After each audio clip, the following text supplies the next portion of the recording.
Welcome.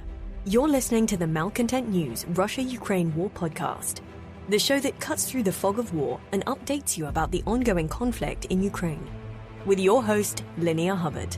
Don't forget to like, comment, and subscribe on Apple Podcasts, Spotify, and Google Podcasts. I'm Linnea Hubbard, and today is Tuesday, December 20th, 2022. It's been 3,219 days since Russia occupied Crimea on February 27, 2014, and 300 days since the large-scale invasion of Ukraine began. Today's podcast looks at what happened yesterday in the Russia-Ukraine war. The Malcontent News Russia-Ukraine War update is compiled by our team from around the world. Today's report includes information from direct contacts in Ukraine and their proxies, Russian Ministry of Defense reports, the General Staff of the Armed Forces of Ukraine reports, Operational Command South of Ukraine, open source intelligence, our in-house team of analysts and geolocation experts, and pro-Ukrainian and pro-Russian mill bloggers and social media accounts with a track record of trying to be accurate.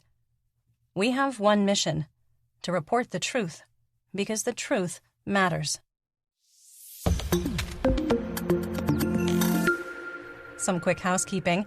We'd like to remind our listeners that our team will be taking a well-deserved break for a few days in December and January, so we will not be publishing new episodes on December 25th or 26th, nor on December 31st or January 1st, and we'll be focusing on special reports in the first week of January. Our full situation reports and regular update podcasts will start up for 2023 on January 11th. Of course, if there are any major developments during that time, we will jump in with coverage and analysis. With that out of the way, let's start with our assessment of the current status of the war. First, while weather-dependent, we assess the possibility of Russia, Ukraine, or both launching significant offensive operations on New Year's Day or January 7th, 2023, which is Orthodox Christmas. Second, we assess that the commander of all Russian forces in Ukraine, Army General Sergei Surovikin, will be under increasing pressure to create progress in January 2023, with it highly unlikely that a political victory will be gained through the battlefield before New Year's. Third, we maintain that Russia is still conducting stealth mobilization, and it is almost certain that the second wave of partial mobilization will begin in January or February 2023, despite Kremlin denials. Fourth, we maintain that the threat of Russian forces in Belarus crossing into Ukraine has diminished further and is now a remote possibility during the winter months. Fifth, we maintain that terror attacks will continue on civilians and civilian infrastructure and assess an elevated risk of attacks through January 7, 2023. Sixth, we maintain that Russia will not stop until the Ukrainian electrical grid and natural gas network are completely destroyed, or Russia's supply of missiles and drones is exhausted. Seventh, we maintain that a nuclear accident caused by the de-energization of Ukrainian nuclear power plants as a result of Russian electrical infrastructure destruction is possible.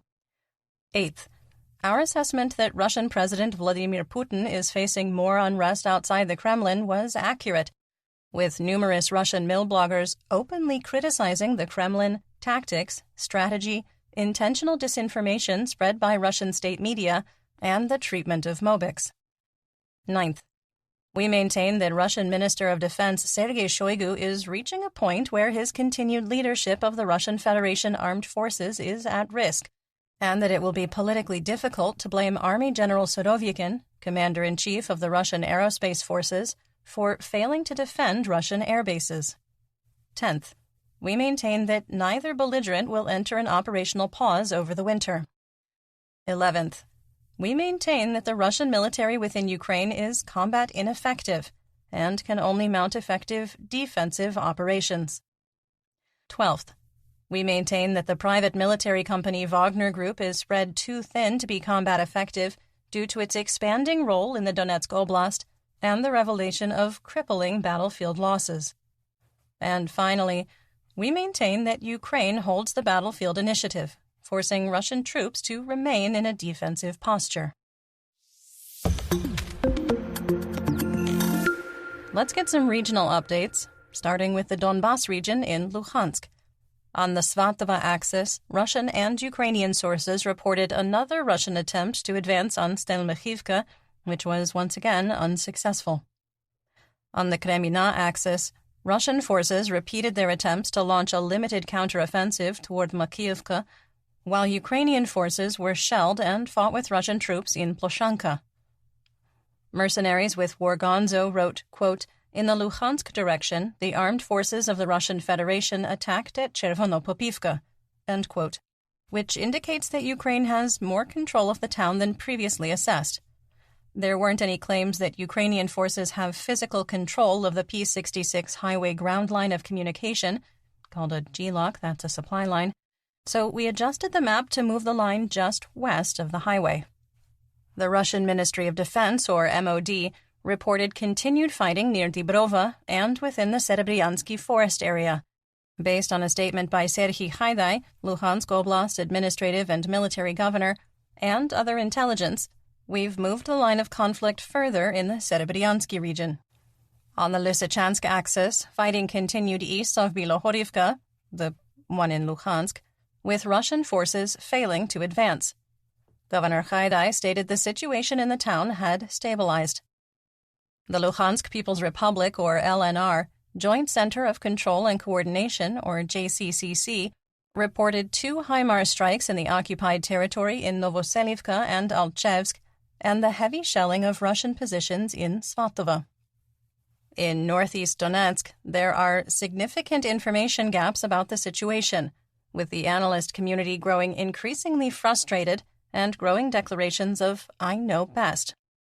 We continue to follow our North Star, the truth matters, and in the absence of truth, the real answer likely lies between the various reports. Our solution of crowdsourcing reports when there is a lack of video and picture evidence has served our community well. The situation is stable and favors Ukraine. On the Lysychansk axis of northeast Donetsk, Russian and Ukrainian sources reported another failed attempt by Russian troops, likely with the 2nd Army Corps of the LNR, to advance into the eastern part of Verkhnokamiansk. On the Solidar axis, our assessment appears to be accurate that the private military company or PMC Wagner Group is spread too thin, and that penal units supported by LNR and Donetsk People's Republic or DNR separatists are combat ineffective. The General Staff of the Armed Forces of Ukraine, or GSAFU, reported that Yakovlivka was shelled throughout the day, and Pavlo Kirilenko, Donetsk Oblast administrative and military governor, also reported artillery strikes. So far, Russian forces have not been able to take advantage of their positions across the T-1302 highway. To that point, there wasn't any reported fighting in Solidar, with Russian forces relying on artillery and Russian sources claiming Ukraine was building up reinforcements for a counterattack. Russian sources reported that PMC Wagner could not regain the lost territory in the center of Bakhmutsk and remain in the southeast region of the settlement. On the Bakhmut axis, Ukrainian forces successfully defended Birhorodne, holding PMC Wagner at the M3 T-1302 highway intersection. There continue to be, quote, intense skirmishes on the eastern edge of Bakhmut. Territorial control claims swing over a 5-kilometer-wide area from west of Fedora Maximenko Street to the east of the M3 or E40 highway. One Ukrainian source claims PMC Wagner holds control of the Sinyet ceramics factory and never lost control of it between December 15th and 17th. Russian sources we have identified as more reliable acknowledge that PMC Wagner was pushed east of Fedora Maximenko Street. After our terrain analysis, we find it impossible to believe in the current environment that anyone is holding defensive positions in the middle of fields east of the city. We didn't move the line of conflict, but will acknowledge that due to the battle's nature, the line is likely swinging 200 to 500 meters more than once a day. Yesterday, we discussed a video of Ukrainian forces boarding a Kozak 2 lightly armored infantry vehicle with the sound of small arms gunfire in the city's eastern part. There were questions about the color of the armbands worn by the soldiers and if they were Russian. The video had been post-processed using a LUT. It's an LUT, or lookup table, which muted brighter colors while enhancing grayscale. This editing for style changed yellows to white and gray. Considering the closing line of his poem from the album The Night, Jim Morrison would have approved, quote, "Red is gray and yellow white, but we decide which is right and which is an illusion," end quote. A video showed the debris from the railway bridge that crossed over the M3 highway in North Bakhmut, a critical G-lock, has been removed. The video shows a large crater under where the bridge was, indicating Russian forces destroyed it versus Ukrainian combat engineers. Russian sources acknowledged being pushed out of Opitne and a failed attempt to regain lost territory. A geolocated video showed Ukrainian forces operating in the southern part of the Bakhmut suburb, confirming their advance. South of Bakhmut, Russian sources reported continued fighting east of Klishchiivka, with PMC Wagner unable to advance. Ukrainian positions in Andriivka were shelled, with increasing concern from Russian mill bloggers that Ukrainian forces are preparing a larger counteroffensive on Odradivka. The GSAFU reported that Ukrainian forces successfully defended Kurdyumivka. In southwest Donetsk, on the Khorlivka axis, Wargonzo shared that the failed Russian advance on Oleksandropil on December 18th came from the Novoselivka direction and attempted to reach the H-20 highway to isolate the Ukrainian garrison that controls Novobakhmutivka. We have maintained that Novobakhmutivka has been contested for weeks, and the GSAFU has reported several failed Russian attempts to push into the town.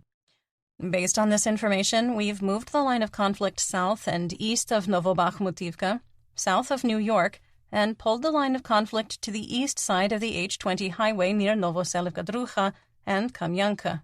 We do still consider Novobakhmutivka as contested. Supporting Ukrainian positions are improving in the area. DNR officials closed the E-50 highway between Khorlivka and Makiivka to civilian traffic as it's under Ukrainian fire control. South of Avdiivka, Russian sources reported that fighting continued near Opitne, west of the Donetsk International Airport, and Vodyana. A Ukrainian Mi-8 helicopter was shot down near Pervomayske on December 18th, with the hard landing caught on video.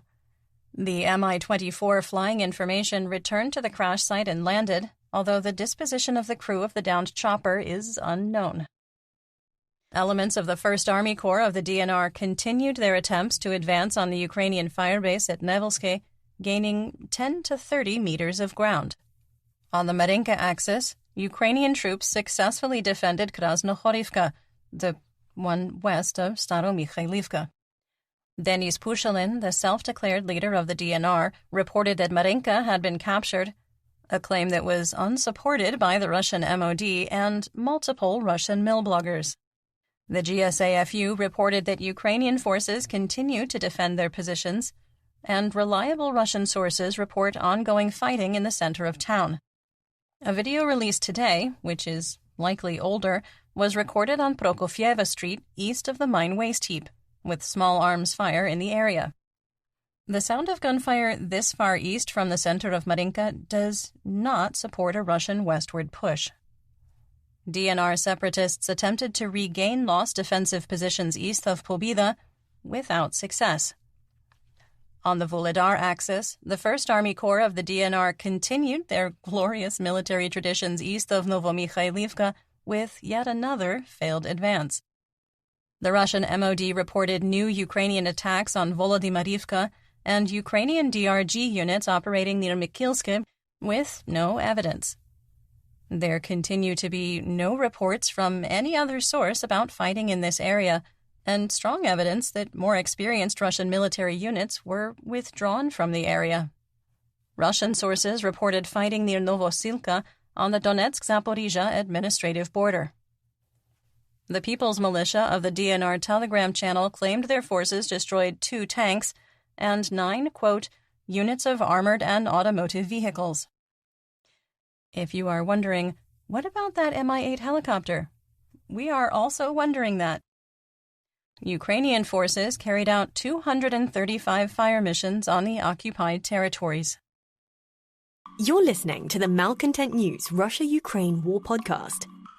Our team of journalists, researchers, and analysts is funded by readers, listeners, and viewers just like you. To support independent journalism, please consider becoming a patron. You can find us on patreon.com/Malcontent News. Moving on to Kherson and Zaporizhia. There was mutual shelling on the west and east banks of the Dnipro. Russian forces conducted 42 fire missions on free Ukraine, killing 2 and wounding 3. The city of Kherson experienced widespread shelling, causing significant damage to civilian infrastructure and targeting residential neighborhoods. Berislav was also heavily shelled. There continue to be rumors of Russian troops withdrawing from the east bank of the Dnipro River to move out of the range of Ukrainian artillery. We find this unlikely because this would mean Russian forces could not shell Ukrainian positions west of the Dnipro, and to pull back out of HIMARS range would require a withdrawal almost to the Crimean border. In Chonkhar, on the Kherson-Crimea administrative border, a Russian ammunition vehicle exploded for an unknown reason and was burning out of control. There was no change in the status of the Zaporizhia nuclear power plant, and the 6 reactors remain in a cold shutdown state. In Zaporizhia, the GSAFU reported that Ukrainian strikes on Russian troop concentrations in Berdyansk, Tokmak, and Polokhy injured over 150 personnel, an ammunition depot, and up to 10 pieces of military hardware. In occupied Melitopol, there were reports of 2 large explosions at one of the Russian bases, but no additional information at the time of recording. Otherwise, there were only sporadic artillery exchanges between Russian and Ukrainian forces from the Zaporizhia-Donetsk administrative border to Huliapola to Orekhiv to Mali Sherbaki. In the Black Sea, Crimea, Mykolaiv, and Odessa region, the Ukrainian Navy reported 8 ships of the Russian Black Sea Fleet on patrol, with no missile carriers among them. The Kerch ferry had to suspend operations due to bad weather, and the car-only section of the Kerch Strait Bridge will be closed on December 21st to permit continued repair work. Russian state media claimed on December 17th that the Russian Minister of Defense, Sergei Shoigu, inspected the so-called front lines in the southern military district in Ukraine and released a video of him observing from a helicopter window. The closest Shoigu came to the front lines was 80 kilometers, flying near Armyansk in Crimea. While some video clips showed recently built defenses, others were clips of defensive lines built in 2014 and have long been abandoned. Russian forces shelled Ochakiv and Kutsurub in Mykolaiv, causing unknown amounts of damage at the time of recording. There were no casualties from the strike. In north and northeast Ukraine, in Chernihiv, the settlements of Timanovichi, Karpovichi, and Kostobobriv were shelled from across the international border.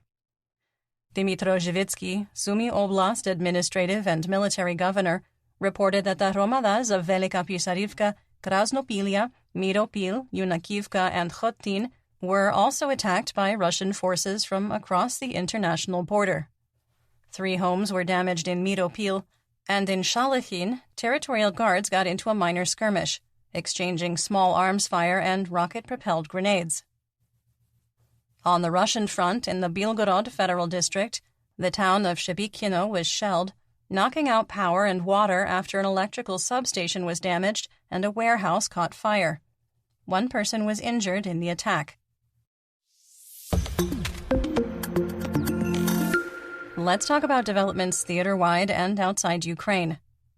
Uncool Lando Calrissian and self-declared leader of Belarus, Alexander Lukashenko, reportedly rebuffed Russian President Vladimir Putin's pressure to join the war against Ukraine using his military forces.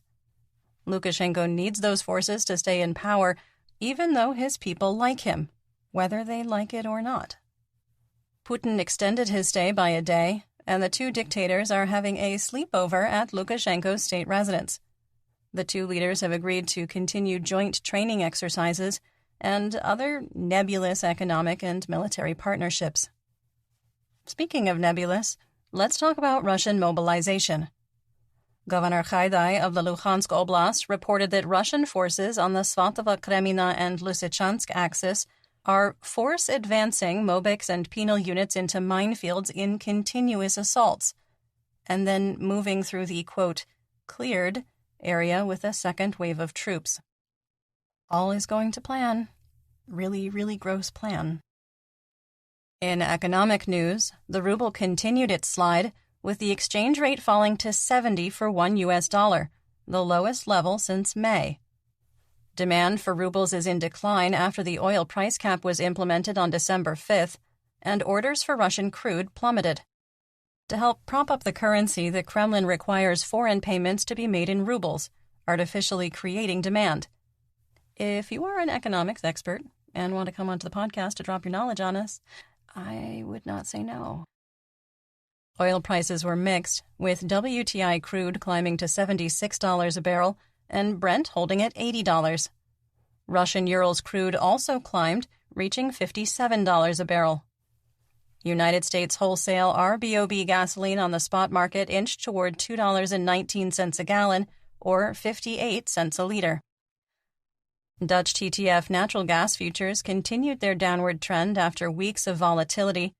Futures were trading at €104 per megawatt hour for January 2023 delivery and 106 for February. Chicago SRW wheat futures were down slightly, trading at $7.47 a bushel for March 2023 delivery. And that's what we know. Join me again tomorrow for more updates. Until then, stay safe, everyone. You've been listening to the Malcontent News Russia-Ukraine War podcast. To help keep us independent, please consider providing financial support by becoming a patron. Want on-demand news in your hand? Download the Google News app and make Malcontent News one of your favorites to receive breaking news updates. Thank you for listening.